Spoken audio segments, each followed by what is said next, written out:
حضرت ابراہیم علیہ السلام کو اللہ تبارک و تعالیٰ کا جب حکم ہوا کہ خانہ کعبہ کی تعمیر کریں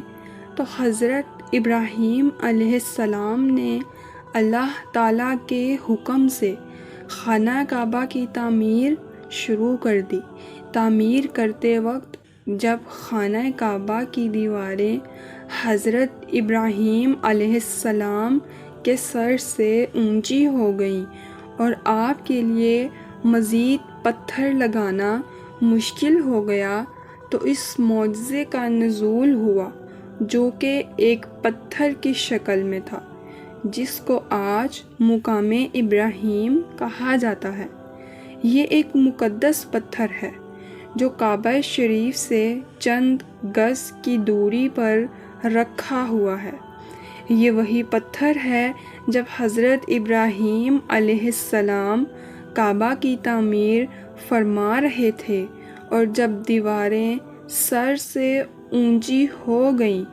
تو اس پتھر پر کھڑے ہو کر آپ علیہ السلام نے کعبہ شریف کی تعمیر کو مکمل فرمایا۔ یہ آپ علیہ السلام کا ایک معجزہ تھا کہ پتھر موم کی طرح نرم ہو گیا اور آپ علیہ السلام کے دونوں مقدس قدموں کا اس پر گہرا نشان پڑ گیا۔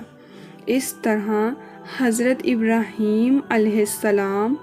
آسانی کے ساتھ مزید پتھر لگاتے جاتے اور خانہ کعبہ کی تعمیر فرماتے جاتے۔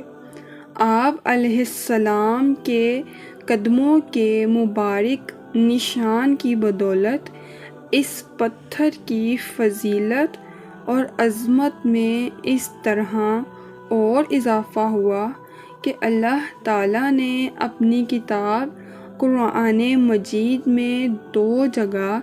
اس کی عظمت کا خطبہ ارشاد فرمایا،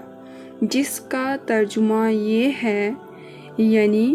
کعبہ میں اللہ کی بہت سی روشن اور کھلی نشانیاں ہیں، اور ان نشانیوں میں سے ایک بڑی نشانی مقام ابراہیم ہے، جبکہ دوسری جگہ ارشاد فرمایا،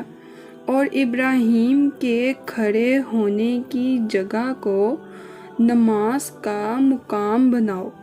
4000 برس کے طویل زمانے سے اس بابرکت پتھر پر